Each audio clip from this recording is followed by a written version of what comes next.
breaking news from Tampa, where police are speaking right now. Police Chief Brian Dugan with Tampa as we listen in live, talking about the Seminole Heights serial murder case. Possible break. Let's listen in. Making an arrest in the Seminole Heights murders. Our detectives are currently working on the charging documents, and we will be charging 4 counts of first-degree murder for Hal Emmanuel Donaldson III, 24 years old. Now, unfortunately, I will not have the answers that you are going to want. This is an ongoing situation.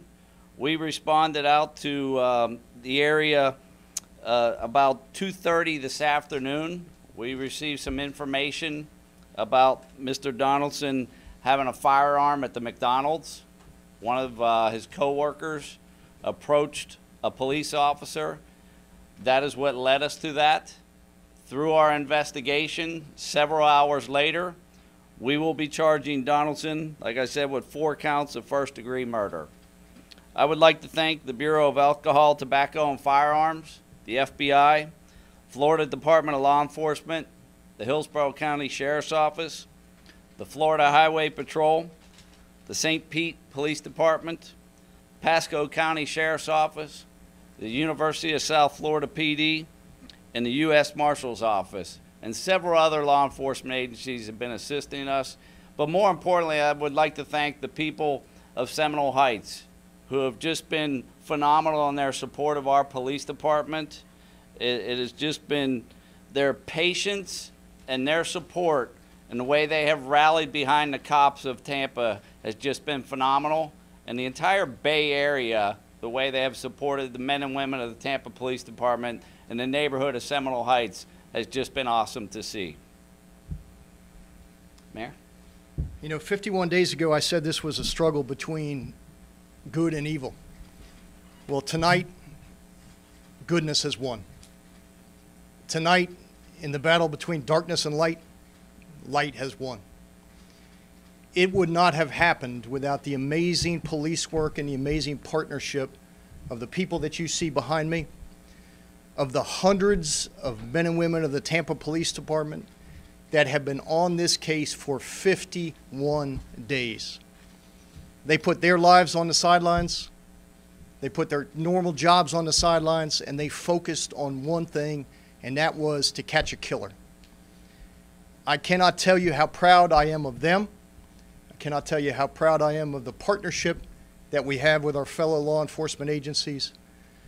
I can't tell you, and I know I speak for the people of Seminole Heights, who stood up with us shoulder to shoulder, who never left during the tough times, who never quit on us, nor did they ever quit on the men and women of law enforcement. They had our backs and we had theirs. We could not have done this without their support and the support of this entire community. Tonight is the beginning of when justice will be served. And then the process will occur when this individual rots in hell. TPD did their job. The troopers did their job. FDLE did their job. The FBI did their job. Seminole Heights did their job. And tonight, we're bringing someone to justice who doesn't deserve the right to walk amongst us. These folks deserve the credit. Now, let's go bring justice to the families that are here today. Any questions? Any words about the fast food workers who initially brought this to the attention of the Tampa Police Department? Obviously, they were very concerned, spotting a gun. I don't know how much they knew about it. This was actually a serial murderer, or if they were just concerned about the gun. But what do you have to say about that? What I have to say is thank you for having the courage to step forward and doing the right thing. You know, if doing the right thing were easy, then everybody would do it. And unfortunately, we don't have enough of that. The people that helped us today are what make this a great city, and I just cannot thank them enough. Did he confess to the crimes? We're not releasing anything like that. It is still ongoing. The charging documents are still being crafted and put together, so it's going to be some time before we can release any type of information like that. Answering questions though, or being cooperative? We're still going through the whole process.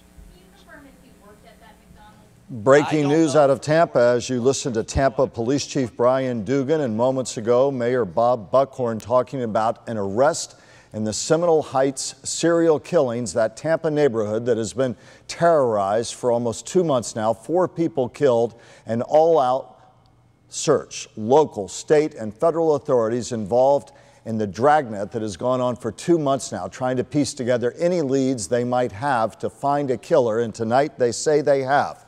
24-year-old Howell Emmanuel Donaldson, who they say will be charged with 4 counts of first-degree murder. He was caught at an Ybor City McDonald's after somebody reported seeing him with a gun.